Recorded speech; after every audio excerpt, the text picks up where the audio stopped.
অনেকেই আমাদের কাছে জানতে চায় টিনের বাড়িতে আসলেই কি সিলিং করা যাবে কিনা। তো আজকে তাদের জন্য নিয়ে আসছি একটা সুন্দর ডিজাইন। দেখতে পাচ্ছেন আসলে যে ক্লায়েন্টের যেমন ডিজাইন সে অনুযায়ী কিন্তু আপনারা এই ধরনের ডিজাইন করতে পারবেন। জিপসাম দিয়ে দেখতে পাচ্ছেন 280 থেকে মাত্র 300 টাকা স্কোয়ার ফিটে এই ধরনের সিলিং করতে পারেন, তাও আবার টিনের ঘরে।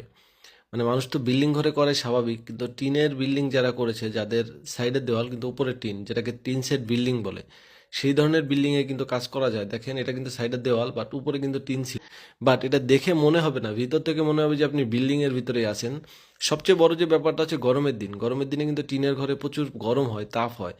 সো এই ধরনের সিলিং যদি আপনারা কোমরে করে নেন, তাহলে কিন্তু আপনার প্রথমত হচ্ছে আপনার ঘরটাকে মনে হবে যে বিল্ডিং, দ্বিতীয়ত হচ্ছে গরমে যে তাপটা খুবই কম লাগবে, তাপটা একটা বিল্ডিং বাড়ির মতোই, মানে এই জিপসামটা হচ্ছে চুষে নিয়ে যায় গরমটা, যে কারণে কিন্তু গরমটা আপনার ভিতরে অনুভূত হয় না। তো এগুলো কিন্তু 280 থেকে 300 টাকা স্কোয়ার ফিটে করতে পারবেন। প্রতিটা কাজের গ্যারান্টি আছে, 30 বছরের লিখিত গ্যারান্টি থাকবে। আর স্ক্রিনে যে নাম্বারটা দেওয়া আছে, এটা আবার তারা কিন্তু সারা বাংলাদেশে 1 যুগেরও বেশি সময় ধরে কাজ করতেছে। সো যারা কাজ করতেছেন তারা কিন্তু ভাইদের সাথে ফোন দিয়ে আলোচনা করে আপনারা কিন্তু আপনার বাড়িতে কাজগুলো করে